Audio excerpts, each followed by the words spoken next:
Assalamualaikum warahmatullahi wabarakatuh. Ketemu lagi di Waalaikumsalam. Jumat. Ya Bung Rocky, Jumatnya Jumat Barokah. Itu mudah-mudahan begitu ya. Kalau di Islam itu memang ada kepercayaan Jumat Barokah, tapi di Nasrani juga saya tahu ada Jumat Agung, segala macam itu juga.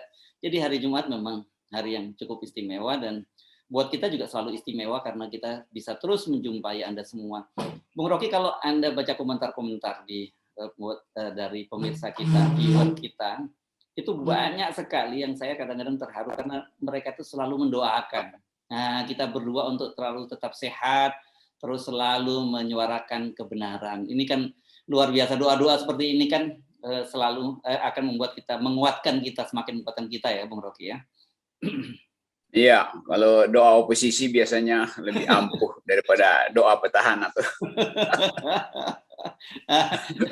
Nah, jadi ini saya jadi ingat karena oposisi. Ini ada teman kita, jadi kami Mas Adi Masardi kan kemarin dia ketemu dengan Ketua PBNU. Nah dia bilang ini sama-sama ketemu, yang satu ketemu NU, yang satu NO. Apa NU? Nah, Nahdlatul Ulama itu kan kebangkitan ulama, tapi kalau NU itu Nahdlatul Oposisi. Jadi itu kebangkitan oposisi. Saya kira betul, ini suasana yang mengarah pada kebangkitan tuh. Dan masyarakat sipil, terutama karena kasus Haris Asrar tiba-tiba kembali pulih untuk mengaktifkan kembali energi, mempersoalkan kekuasaan. Mahasiswa juga begitu. Kalau Mama udah dalam sebulan ini terus mempersoalkan isu minyak goreng dan seterusnya. Tapi yang lucu adalah reaksi istana itu. Semua reaksi istana menunjukkan dia udah nggak punya cara untuk membenar-benarkan kebijakannya tuh. Mulai dari IKN yang akhirnya compang-camping, lalu cari alasan, ngutang sana, ngutang sini, akhirnya buntut-buntutnya crowdfunding. Itu kan ajaib itu. Tapi kita tahu bahwa keadaan kita sebetulnya menunjukkan memang ini negeri yang udah nggak ada yang mimpin. Jadi semua orang boleh memimpin itu, memimpin dengan cara berdoa, memimpin pakai pawang, atau memimpin ikut-ikutan sinis pada macam-macam lah itu. Tapi intinya adalah sekarang keadaan yang biasa disebut anomi itu. Anomi artinya tidak ada nomos lagi, tidak ada lagi panduan hukum itu, panduan aturan, sehingga semua orang lakukan segala hal. Nah, yang berbahaya kalau keadaan semacam ini diam-diam sebetulnya dimaksudkan untuk menguji daya tahan publik, sambil kita curigai juga daya tahan dari kekuasaan. Jadi ini saat dimana kita saling melihat peluang untuk mempercepat atau memperlambat perubahan. Tapi yang jelas perubahan udah nggak bisa dicegah. Itu dalilnya tuh. Oke, tapi saya tadi mau menyela Anda ketika Anda bicara mahasiswa, mama dan sebagainya. Mahasiswa saya percaya masih ada, tapi juga ada sekelompok tokoh mahasiswa malahan gitu kemarin yang bertemu dan membersamai Presiden Jokowi untuk membangun IKN itu gitu. Oh ya, tuh kemarin saya diskusi dengan beberapa BEM di beberapa ibu kota dan menganggap bahwa ya yang kemarin itu kalau mahasiswa pakai jaket mahasiswa dong, masa pakai batik katanya. Batik biasanya calok kalau pakai batik gitu. Ini mahasiswa yang bilang ya. Yang mahasiswa yang bilang. Oh, saya pikir tadinya itu calon menteri baru gitu yang mau direshuffle gitu. Nggak taunya mahasiswa rupanya gitu. Ya karena itu kan identitas mahasiswa adalah jaket mahasiswa itu atau atribut organisasi mahasiswa. Jadi kalau datang ke situ pakai batik, biasanya yang datang pakai batik pulang bawa amplop. Itu begitu cara berpikir mahasiswa sekarang tuh, ngeledek senior-seniornya. Ya. Jadi saya kira mungkin nggak pas kalau nama mereka itu Cipayung Plus, yang saya kira yang pas Cipayung Minus gitu kelihatannya ya, yang belum. Iya, kita tahu Cipayung itu kan kelompok di zaman Orde Baru yang dipakai oleh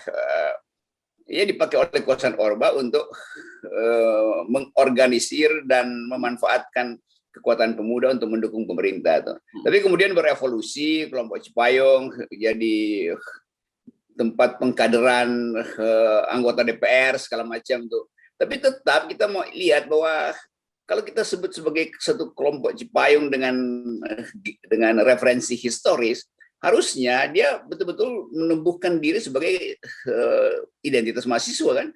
Kalau mahasiswa yang nggak ada yang muji-muji kekuasaan, bahkan mahasiswa yang dulu diundang oleh Presiden Soeharto ke istana itu begitu keluar, itu langsung bikin konsolidasi untuk bikin yang disebut dulu KAK, Komite Anti Korupsi. Ini diundang di istana oleh Pak Harto loh waktu itu, mereka tetap kritis. Nah sekarang yang terjadi adalah begitu keluar istana dengan ngepit sesuatu mungkin yang semacam berbentuk map proyek atau down payment, itu langsung muji-muji Presiden Jokowi. Nah di situ kekacauannya tuh, dan mahasiswa BEM atau mahasiswa aktif menganggap itu kan mahasiswa pasif, udah bukan mahasiswa sebetulnya mereka tuh, yang pergi ke istana, gitu pikiran publiknya. Tapi memang nggak selalu ya anak muda itu berpikirnya progresif. Ada juga yang malah berpikirnya itu mundur ke belakang jauh. Salah satunya ini nih, kemarin lagi heboh juga di media sosial karena diposting di media sosial. Rupanya Ketua Umum PSI Haji Giring Ganesa Jumario, gitu biasanya dia nyebut namanya kalau di di media sosial. Rupanya dia berkemah di IKN, sama seperti lokasinya Presiden Jokowi gitu, dan wardrobe-nya atau dress code-nya. Nah, dress code-nya itu mirip juga Pak Jokowi, dia pakai sarung dan kemudian dia juga duduk di depan tenda. Bedanya dia tidak dikelilingi oleh para menteri. Ini menarik loh, Bung Rocky, karena katanya PSI juga kantornya akan segera pindah ke IKN begitu. Ya mungkin ada pepatah bilang alike attract each other. Orang-orang yang sejenis saling menyukai gitu. Kira-kira begitu. Ini jenis IQ-nya juga sama itu, jenis kapasitasnya sama. Jadi hobinya pasti sama. Jadi kalau kita membayangkan ada generasi baru, generasi muda yang atau apalagi yang berkumpul dalam sebuah partai yang dulu menjanjikan diri untuk jadi progresif, sekarang betul-betul jadi regresif dia. Jadi partai konservatif juga tuh. Karena menganggap bahwa satu-satunya kepentingan dia adalah membackup kekuasaan. Lo partai itu kalau anak muda itu mestinya berseberangan dengan kekuasaan tuh. Jadi kalau cara pakai baju aja udah sama, kostumnya sama, ya otaknya sama juga pasti. Nah, dan anehnya kan begini, biasanya generasi digital saya kira. Seperti kalau milenial itu kan ada tahunnya, kita nyebutnya generasi digital, ini cara berpikirnya kolonial, dan aneh sekali karena dia masih terus bicara tentang intoleransi, tentang radikalisme yang dibawa dinarasikan, dan dia menyatakan bahwa PSI akan menjaga jangan sampai kelompok-kelompok intoleran itu atau orang-orang yang intoleran itu masuk ke IKN gitu.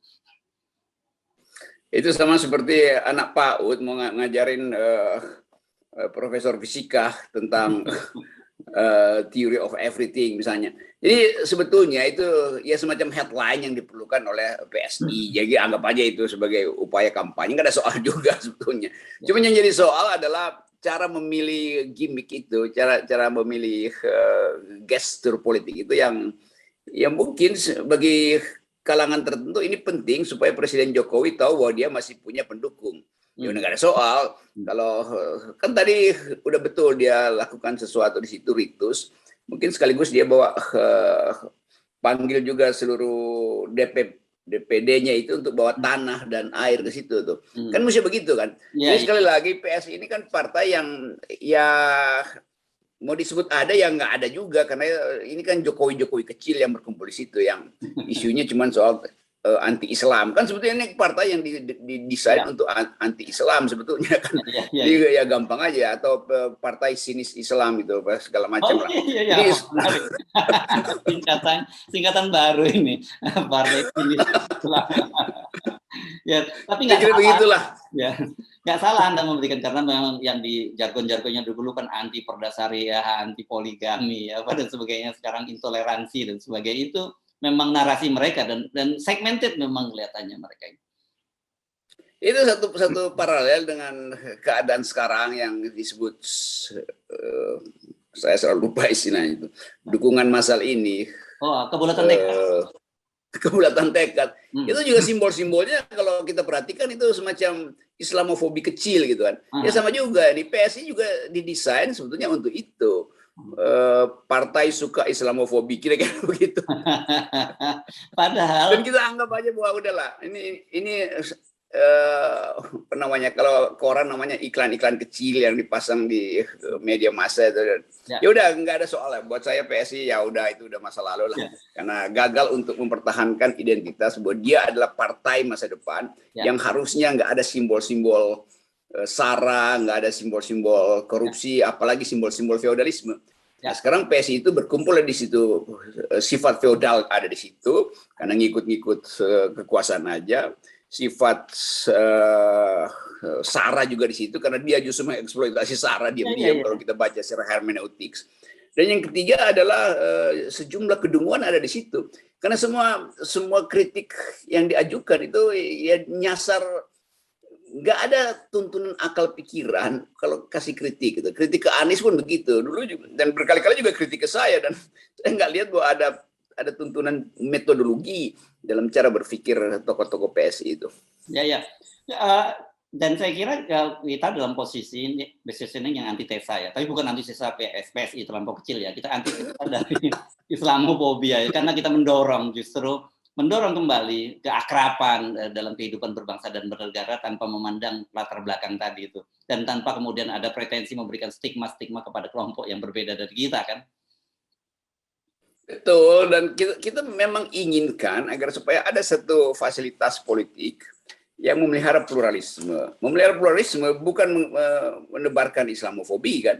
Jadi kalau kita anggap bahwa negeri ini didirikan oleh segala macam alam pikiran, ya mestinya PSI baca konstitusi, bahwa dalam konstitusi itu seluruh aliran itu dihidupkan dalam perdebatan, bukan dengan olok-olok itu kan. Pikiran Islam di situ tumbuh dengan bagus di awal kemerdekaan tuh. Pikiran Marxisme bahkan tumbuh dengan bagus juga di situ. Segala macam pikiran, liberalisme ada tuh. Tetapi semua diolah dengan jalan pikiran yang metodologis tuh. Bahwa ada persaingan politik antara Islam dan Marxisme dan komunisme tuh. Ada segala macam masalah yang kemudian terbawa sampai reformasi. Kita selesaikan dengan prinsip negara ini negara majemuk. Jadi nggak ada satu orang yang boleh menghina orang lain, apalagi menebarkan semacam fobi itu. Itu soalnya. Jadi kalau orang fobi itu kan artinya kemampuan berpikirnya nggak ada kan. Kalau saya fobi pada sesuatu, artinya saya nggak bisa baca objek fobi itu secara akademis. Maka saya timbulkan emosi atau bahkan demagogi untuk mengolok-olok dan ya bikin insinuasi seolah-olah Islam itu adalah bahaya laten Pancasila. Padahal yang terjadi justru kita membuat negara ini terpecah gitu. Ya. Oke, kita terusin aja yang ringan-ringan dulu, karena nanti yang nggak serius kita. Ya kalau agak berat memang ada beberapa orang yang nggak bisa paham itu. Kalau nggak bisa paham maka mereka bikin satir aja jalannya. Nggak apa-apa, kita simpen tadi kan seperti biasa, save the best for last kan gitu ya. Kita lanjut soal rupanya masih berlanjut ini soal reshuffle kabinet, walaupun kita menganggap ya apalah urusannya reshuffle kabinet, tapi itu tetap aja merasa terus ada yang terusik dan ada khawatir. Ini Caimin, ini ketua umum PKB, dia bilang bahwa oke, no problem kalau PAN mau masuk, tapi jangan sampai sampai mengurangi jatah PKB. Wah, kalau sampai jatah PKB berkurang, ini kan bisa terjadi perang Bratayuda ini. Ya Caimin ngancamnya bagus, jangan sampai PKB yang dirugikan ya. Iya, tapi buat orang yang melihat psikologi Caimin, sebetulnya dia khawatir aja bahwa memang pada akhirnya dia mungkin akan dikurangi, dan warning dia nggak ada gunanya kalau komorbidnya masih ada di situ. Jadi orang kan udahlah, lu ngomong apapun bau durian lu makin lama makin kenceng. Jadi sebetulnya hanya orang yang bersih yang boleh bikin ancaman. Kalau Caimin nggak bisa. Dan saya kenal Caimin ya, dia punya watak itu bagus juga. Atau Caimin juga sebetulnya tahu di mana dulu kardus-kardus lain disimpan di istana. Ya. Tapi saya agak mempertanyakan ini diksi yang dia buat, bahwa kalau sampai PKB dikurangi jatahnya itu bisa terjadi perang Rusia Ukraina. Padahal kan di sini yang kita tahu bahwa itu ada agresi dari Rusia yang sangat kuat terhadap Ukraina gitu. Nah, padahal posisi Caimin kan nggak sekuat Rusia gitu. Harusnya dia dalam posisi seperti Ukraina, harus kan begitu. Ya jangan salah, Caimin juga tahu beberapa rahasia di Rusia. Iya betul. Iya benar, persis. Dan sangat mungkin Caimin udah hitung lah, kalau memang ternyata dia mesti perang Bratayuda, itu artinya sejumlah Kurawa itu udah dia pelihara sebetulnya, dan Kurawa yang akan menerobos ke wilayah Pandawa. Iya. Makanya Anda ngomongin soal terminologi ini tadi ya, wayang ini kan memang orang sekarang ini bicara biasanya kan kalau ada yang tukang hasut itu disebut sengkuni gitu, tapi ada juga yang jadi penasehat tapi tukang menjerumuskan ini disebut Durno gitu ya. Jadi kalau dulu ini di zaman Orde Baru ini yang ada Durno itu sangat populer. Nah sekarang pertanyaannya siapa yang jadi Durno dan siapa yang jadi Sengkuni gitu. Itu kita biarkan nanti Pak Mahfud yang jawab, karena Pak Mahfud yang ahli untuk memeriksa sinyal-sinyal itu. Jadi kita tunggu nanti keterangan Pak Mahfud. Jangan-jangan politik Indonesia itu memang hanya dihuni oleh Sengkuni dan Durno tuh. Oke, Pak Mahfud. Nah, terus pokoknya kita lanjut nih. Pak Mahfud ini komentarnya juga lagi seru juga ini berkaitan dengan kontroversi. Itu sebenarnya apa ya? Ya kontroversi lah pernikahan, rencana pernikahan antara adik Presiden Jokowi dengan Ketua MK. Dan banyak sekali ahli hukum tata negara mempersoalkan itu. Karena bagaimanapun kan posisi sebagai Ketua MK ini sekarang sangat strategis berkaitan dengan berbagai sengketa, mulai dari sengketa undang-undang, sampai kan kemudian juga nanti kemungkinan kalau ada amandemen, bahkan juga sengketa pilpres. Nah, kata Pak Mahfud nggak ada persoalan, itu yang penting kalau orang nikah nggak ada masalah, yang masalah itu kalau orang berzina. Ini kata Pak Mahfud. Saya kira kok analoginya nggak begitu pas ya ini bahwa terminologi agama. Ya punya kekuasaan nggak ada masalah, yang masalah kalau nggak punya otak. Kira-kira begitu, analoginya sama juga tuh. Tapi kita mau lihat itu keterangan Pak Mahfud seperti orang yang berupaya menutupi persoalan. Jadi dia menutupi masalah bahwa ya dalam soal percintaan yang kalau dipanggil oleh cinta ya semua orang bisa berbalik arah. Dan ujian utama sebetulnya kalau jatuh cinta itu betul-betul absolut, dia akan abaikan semua hal termasuk jabatan itu. Ya. Itu yang terjadi juga dulu di Eropa, Raja Edward berapa itu yang jatuh cinta pada seorang Amerika, lalu dia meninggalkan tahtanya sebagai calon Raja Inggris. Karena dia anggap jatuh cinta itu sempurna. Jadi kalau Pak Mahfud paham itu, mestinya bilang aja ya udah berarti Ketua MK lagi jatuh cinta sempurna sehingga sangat mungkin dia meletakkan jabatan. Kan begitu lebih enak kan buat dengernya. Tetapi kalau kita balik pada etika politik, ya tetap Mahkamah Agung itu sphere of influence-nya akhirnya bisa berubah kalau lagi makan sama-sama presiden sebagai besan apa istilahnya itu. Bukan, di meja makan. Ipar, ada ipar. Oh ya, oke. Sebagai ipar, tentu akan ada suasana lain di meja makan. Ada adik presiden yang adalah istrinya, ada presiden di depan dia, lalu ada kasus namanya judicial review misalnya tentang aturan pemerintah. Itu kan ya bagaimana jadi kagok, jadi presiden kasih sinyal jatuh sendok aja itu bisa ditanggapi sebagai intervensi oleh Ketua Mahkamah Konstitusi. Jadi kita nggak ada soal itu urusan privat, tetapi selalu ada dispers, ada ruang di mana kekuasaan itu bisa dipengaruhi oleh sekedar bahasa tubuh. Itu masalahnya. Lain kalau kita ada di dalam suasana sangat teknis sehingga nggak perlu lagi dengan bahasa tubuh. Tapi bagaimanapun orang akan anggap ya ini Mahkamah Konstitusi ada di dalam tahun politik dan bahkan banyak judicial review diajukan berhubungan dengan kebijakan presiden. Lalu nanti orang anggap ya tapi itu urusan negara. Iya, tapi dua-duanya adalah pejabat negara, presiden pejabat negara, juga iparnya adalah pejabat negara. Kan di situ intinya yang ya gagal diwaspadai oleh Pak Mahfud. Ya, oke. Seperti janji saya tadi bahwa yang ringan-ringan dan lucu kita taruhkan di depan, gitu. Yang di belakang ini soal yang serius. Ini sekarang ini ada dua topik yang saya kira ini sangat serius, yakni persoalan minyak goreng dan juga soal Pak Luhut dengan sengketanya dengan Haris Azhar dan Fathia.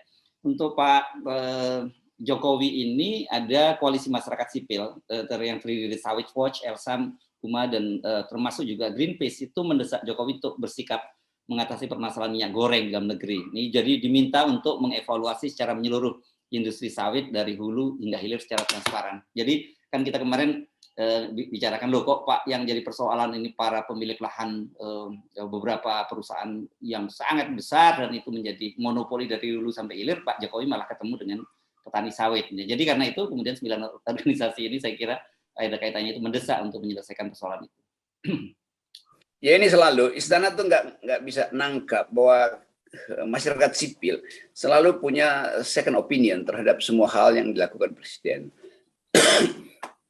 Dan tetap diduga bahwa presiden ingin menghindar dari tuntutan publik supaya bongkar dong mafianya siapa, namanya siapa. Itu kan Pak Jokowi sendiri udah tahu itu.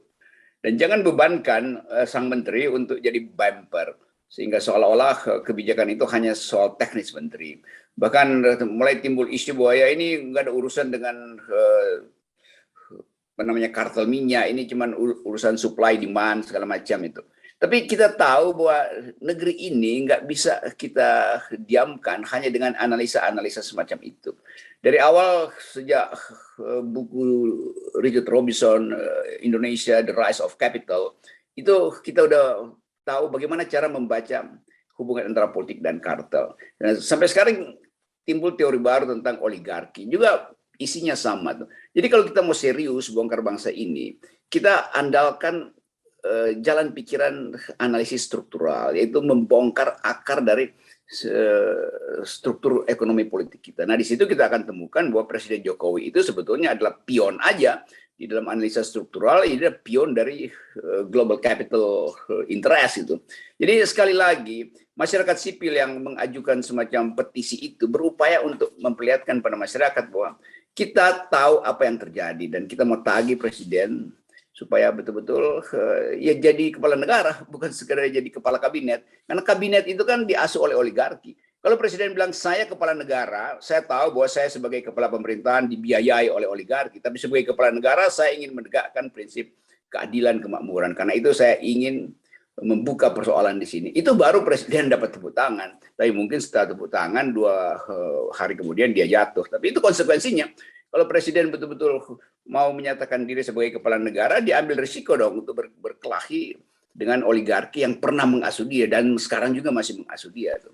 Itu kalau kita membaca secara terselubung atau secara mendalam, itu sebetulnya poinnya. Yes, oke.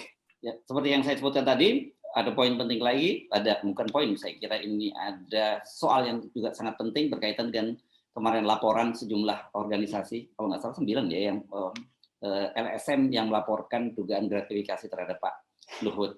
Nah, yang menarik ini ketika mereka datang ke Polda katanya ini laporannya ditolak. Bahkan sampai ini kalau saya sempat simak, mereka menyatakan oke, sempat ditolak, diminta untuk ada keterangan laporan polisi. Itu pun polisi tidak mau mengeluarkan. Setelah itu oke, kalau gitu apa? Laporan informasi. Laporan informasi pun juga polisi tidak mau menerima itu. Jadi itu hanya dianggap surat menyurat biasa ya. Kalau kita lapor polisi cuma surat menyurat, ini kan urusannya polisi kan bukan surat administrasi ya, urusannya urusan berperkara. Inilah kemudian mereka melihat bahwa ya hukum di negara kita ini betul-betul berpihak pada yang berkuasa. Ya, itu sinyal terakhir yang menunjukkan bahwa kalau kekuasaan melaporkan masyarakat sipil itu dengan serius diproses oleh polisi. Kalau masyarakat sipil melaporkan kekuasaan, maka itu dianggap sebagai surat menyurat aja tuh. Jadi di situ terlihat dari awal bahwa intervensi istana pada kepolisian itu udah dalam sekali tuh. Jadi nggak mungkin lagi kita mengandalkan semacam yang disebut equality before the law. Kalau polisi bilang equality before the law, oke, temuan siapapun, indikasi apapun mesti diterima. Paling nggak ada tanda terima dari polisi bahwa ada laporan. Ini bukan surat menyurat nih. Ini serius. 9 LSM yang tahu tentang riset hubungan antara militer di Papua dengan bisnisnya Pak Luhut itu riset internasional karena di backup oleh organisasi-organisasi yang punya akses internasional. Jadi kalau itu ditolak polisi juga, maka kita nggak tahu mau lapor ke siapa. Nanti akan ada semacam theatrical laporan bahwa LSM yang ditolak polisi, dia akan datang ke makam Pak Sugeng untuk melaporkan itu. Sebagai dianggap polisi yang paling baik adalah Pak Sugeng tuh. Jenderal Sugeng dulu. Pak Hugeng. Ya? Hugeng maksudnya Jenderal Hugeng. Ya, sorry, Pak Hugeng. Ya. Jadi orang akan lapor pada Pak Hugeng, atau nanti LSM akan cari ke polisi tidur untuk bawa laporan itu. Lalu jadi instalasi teatrikal. Jadi biasanya begitu kan, atau kita sama-sama datang ke depan patung Pak Dirman untuk bawa laporan itu tuh. Jadi kalau hal-hal yang institusi yang melembaga itu nggak lagi tidak bisa berfungsi lagi, orang akan cari cara lain, dan itu lebih berbahaya karena itu akan menggoda emosi publik untuk tidak lagi percaya pada lembaga-lembaga penegak hukum. Kira-kira itu poinnya kan. Jadi sekali lagi kita masuk di dalam satu kesimpulan bahwa aparat yang seharusnya menerima keluhan atau protes masyarakat itu akhirnya hanya berpihak pada perintah kekuasaan. Jadi sinyal itu yang kita ingin ucapkan bahwa Kapolda mestinya kasih official statement kenapa ditolak dan kenapa tidak ada tanda terima, seolah-olah itu cuma pemberitahuan surat menyurat. Kalau soal surat menyurat pemberitahuan, data kita LSM bisa datang ke pers kok, selesai. Tapi ini kasus yang menyangkut harga diri dari Saudara Fathia dan Haris Azhar yang merasa tidak diperlakukan adil, dan ini akan berlanjut. Akan ada cara lain bagi LSM untuk mempersoalkan itu, mempersoalkan Pak Luhut. Ya, oke, karena tadi Anda menyatakan kita mau lapor ke siapa, so ini mumpung hari Jumat gitu, dan sebagian umat Islam pasti akan pergi ke masjid-masjid, jadi ya sementara kita lapornya pada Tuhan gitu, kita berdoa gitu, di hari Jumat yang dewa ini, mudah-mudahan doa kita makbul gitu, Bung Rocky ya. Akhirnya begitu, ukuran kebatinan kita itu mengatakan ya udah, kalau nggak percaya pada polisi lagi, itu artinya lapor langsung pada yang Maha Kuasa tuh. Dan itu artinya dicabutnya legitimasi dari lembaga-lembaga yang diberikan hak oleh Tuhan yang Maha Kuasa untuk menegakkan keadilan. Jadi kira-kira begitu tuh. Dan kita ya udah, kita tunggu proses berikutnya, dan proses berikutnya itu pasti akan lebih dramatis dari yang laporan yang ditolak oleh Pak Polisi itu. Jadi jangan dianggap bahwa LSM ini berhenti hanya karena nggak diterima laporannya, itu lain. Masyarakat sipil itu energinya jauh melampaui semua energi partai politik. Dan bukan hanya energi, tapi networkingnya saya kira yang juga yang mesti gitu ya. Oke, baik Bung Rocky. Sekali lagi selamat hari Jumat. Silahkan kalau memang bersiap-siap diri untuk melapor kepada yang Maha Kuasa berbagai ketidakadilan yang terjadi di negara ini. Karena kalau kata LSM itu networkingnya sampai ke langit.